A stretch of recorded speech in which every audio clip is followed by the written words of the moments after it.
Por que o Brasil precisa de uma reforma tributária? Bom, você já deve ter visto vários vídeos por aí falando sobre a reforma tributária, os pontos positivos e pontos negativos, mas talvez ninguém tenha te explicado de fato o porquê essa é uma pauta extremamente importante do país e por que deveríamos estar falando de uma reforma tributária não só há 6 meses, mas também há 1, 2, 5, 10, 15, 50, 100 anos no Brasil. É isso que eu vou te explicar nesse vídeo.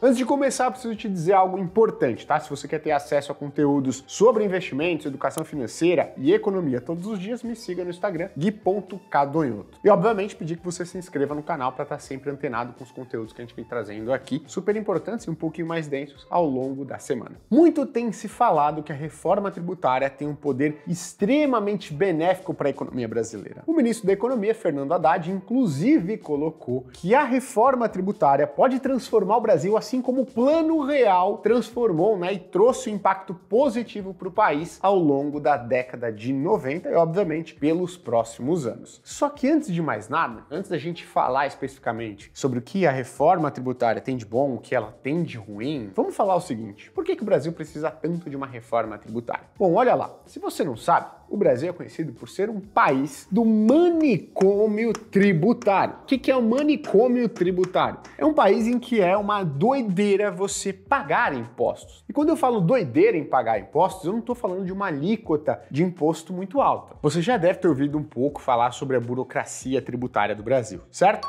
Mas hoje nós vamos colocar em perspectiva o que é essa tal de burocracia tributária brasileira. Quando a gente fala em burocracia tributária, é preciso entender que a gente não está falando de alíquota de imposto de renda. Então ninguém está falando aqui da reforma tributária em pagar mais ou pagar menos impostos. Uma reforma tributária significa você simplificar, ou você mudar a forma como os impostos são calculados e pagos, sem que necessariamente você altere a alíquota de imposto de renda. Hoje o Brasil tem uma alíquota de imposto de renda elevada quando comparado com países emergentes, que de fato é o que a gente deveria se importar em comparar. O Brasil tem uma alíquota tributária hoje de aproximadamente 35% de imposto sobre o seu PIB. Isso é comparável a países da OCDE, são os países desenvolvidos. Então a gente cobra de imposto, na média, o que os países da OCDE cobram. E a gente entrega serviços públicos de baixíssima qualidade, beleza? Agora, quando a gente vai acompanhar, qual que é a alíquota tributária de países emergentes, a gente vai ver que essa alíquota, em termos de percentual do PIB, está abaixo de 30%, principalmente de países aqui na América Latina. Então, quando o assunto é Argentina, Chile, Colômbia, México, a gente vai ver que o Brasil, de fato, é um país que cobra mais imposto, e quando a gente vai nos rankings de qualidade do serviço público, a gente cobra mais e entrega menos. Mas a reforma tributária não tem a ver com isso. Tem a ver no modo como a gente cobra imposto, tá bom? E como é que a gente mede isso, Gui? Como é que a gente mede se a burocracia tributária ela é de fato tão relevante aqui no Brasil e se ela é pior do que a gente observa em outros países? E melhor, como que isso prejudica a economia brasileira? Como isso prejudica as pessoas? Como isso prejudica as empresas? Como isso prejudica o Estado, a arrecadação do governo em termos de impostos,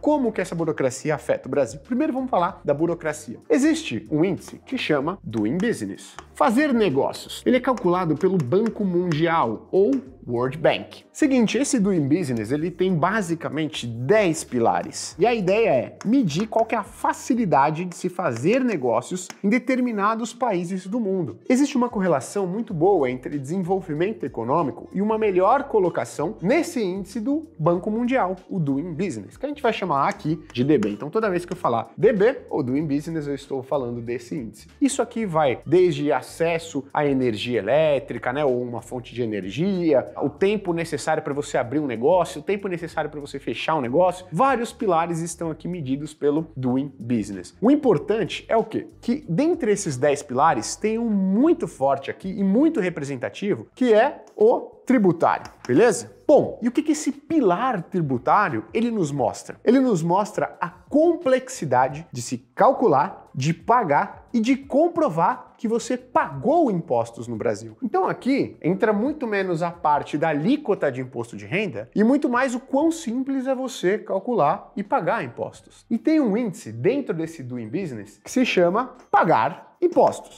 ou paying taxes. E o que eles medem nesse índice aqui? Eles medem, em média, quanto tempo uma empresa de médio porte em determinados países leva para calcular e pagar os impostos. Então, uma empresa, na média, no Brasil, né, de médio porte, leva aproximadamente, por ano, 1.501 horas para se preparar, calcular e pagar impostos. Gui, isso aí não me diz nada. Isso aí é muito ou isso aí é pouco, né? Bom, quando o assunto é América Latina, países em desenvolvimento, então falando especificamente da América Latina, esse índice está perto de 350 horas. Olha só, então o Brasil, que já puxa essa média para cima, tem uma complexidade em termos de cálculo e pagamento de impostos quase 5 vezes maior do que outros países da América Latina. Já é algo assim muito, muito superior. Poxa, Gui, mas isso são países emergentes, né? Países da América Latina, que já é muito negativo, nossa colocação aqui, certo? Agora, tem outra? Tem. A gente também pode olhar para os países da OCDE, que são os países desenvolvidos. E esses países levam, em média, em torno de 150 horas para se calcular e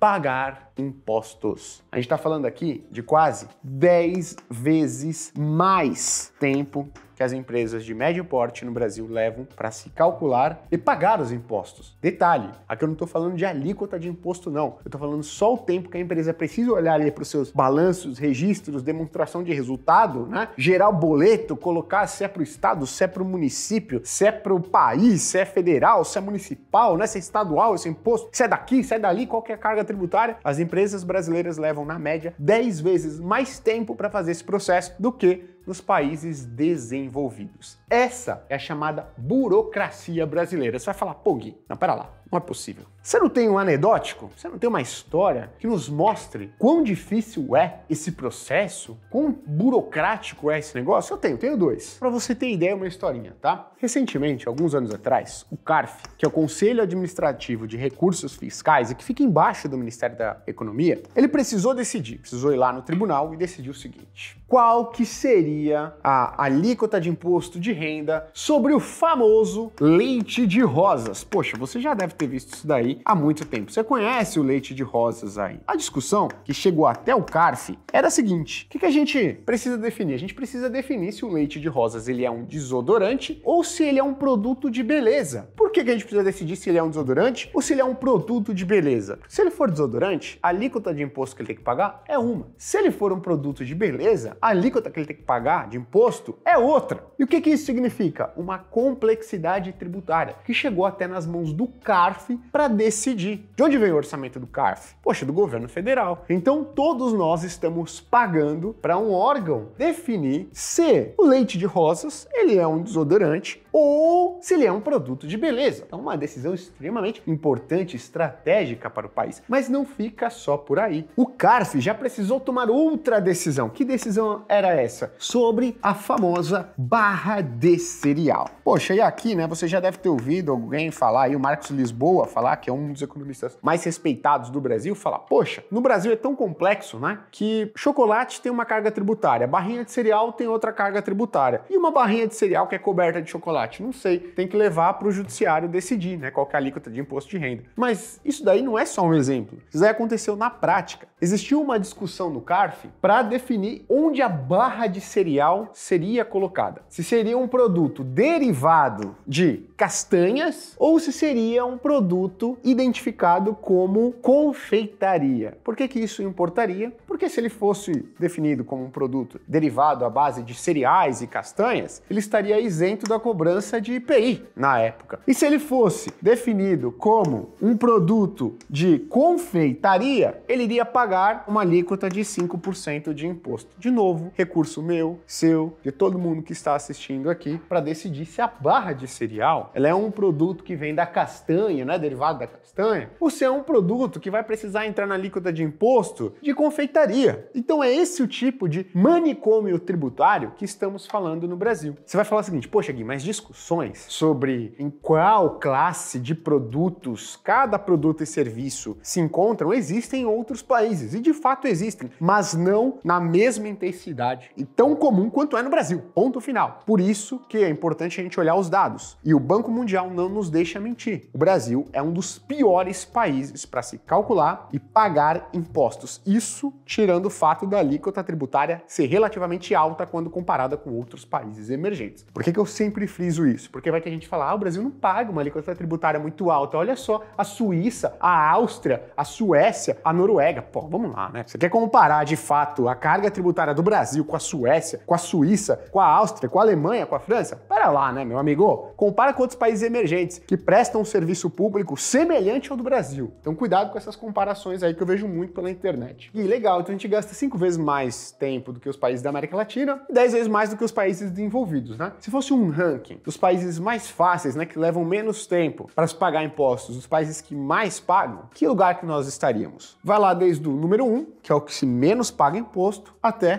o número 190. O Brasil tá aqui, ó, na posição 184, à frente de países como Somália, República Central Africana, Bolívia e Venezuela. Tem mais um outro país, acho que é Chad, mas só para você entender, o Brasil é um dos piores países do mundo quando o assunto é burocracia tributária. Então, por mais que vários pontos negativos e positivos estejam sendo levantados com relação a essa reforma tributária, é extremamente importante a gente entender que a reforma tributária é algo que a gente precisa de qualquer maneira endereçar no Brasil. E, obviamente, melhorar isso aqui, né? Não dá para piorar, porque pô, de 184 vamos para quê? 185, 186? Pelo amor de Deus, a gente tem que melhorar a eficiência tributária. Aí você vai falar o seguinte, pô, Gui, legal, entendi, né? Muito ruim, tá muito ruim, a gente é um dos piores países do mundo para fazer isso, mas que tipo de ineficiência isso traz para nossa economia? Vamos pensar, em uma empresa que você precisa contratar mais pessoas para fazer o quê? Simplesmente para se calcular quanto vai pagar de imposto, e a gente não está falando aqui que é para pagar, né? Para se calcular quanto, para quem, para onde, em que sistema que eu vou pagar esse imposto, a gente tem que entender que os custos dela são mais elevados em algo que não é a atividade core, que não é a atividade principal da empresa. Isso daqui é ineficiência, menos resultado para as empresas. Então as empresas no Brasil têm uma lucratividade menor se comparado a outros países, e um ponto muito importante é por conta da nossa burocracia tributária. Então a gente está falando aqui de empresas com resultados menores. Se as empresas têm, na média, resultados menores, isso gera uma arrecadação de impostos menor para o governo brasileiro. Por quê? Porque tem uma boa parte da receita dos governos que vem através do quê? Vem através da arrecadação de impostos do lucro auferido pelas empresas. Então, se as empresas têm um lucro menor, o governo tem uma arrecadação de impostos menor. Então, opa, já identificamos dois participantes da economia que estão perdendo com essa ineficiência tributária. Como a população perde com isso, Gui? Se as empresas têm um resultado menor, se o governo tem uma receita menor, as pessoas vão sofrer de duas maneiras. Primeiro, se a empresa tem um lucro menor, provavelmente ela vai ser menos propensa a contratar mais pessoas e investir, abrir mais vagas na sua atividade principal, que ela é mais eficiente. Então isso significa menos postos de trabalho disponíveis para a população. E segundo modo, que a população, né, que as pessoas vão sofrer. Se o governo tem uma receita menor desse lado, provavelmente ele vai compensar essa falta de recursos em outros impostos. E uma parte desses impostos pode vir para quem? Para a pessoa física. Terceiro, se o governo tem uma receita, uma arrecadação menor, talvez ele tenha um bolso menor para despender com saúde, educação, infraestrutura, transporte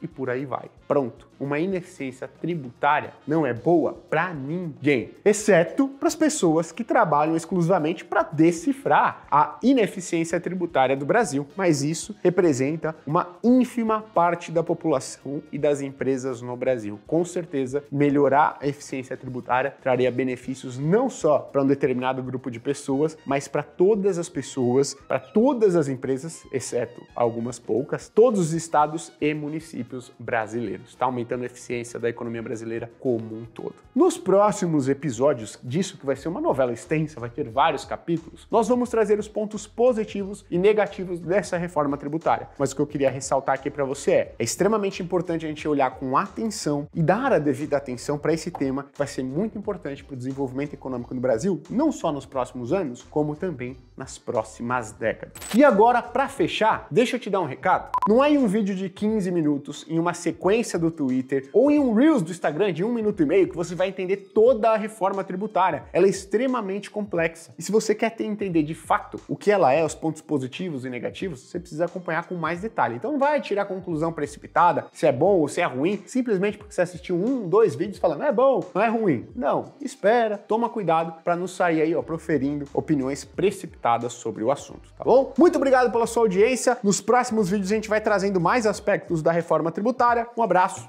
e até a próxima.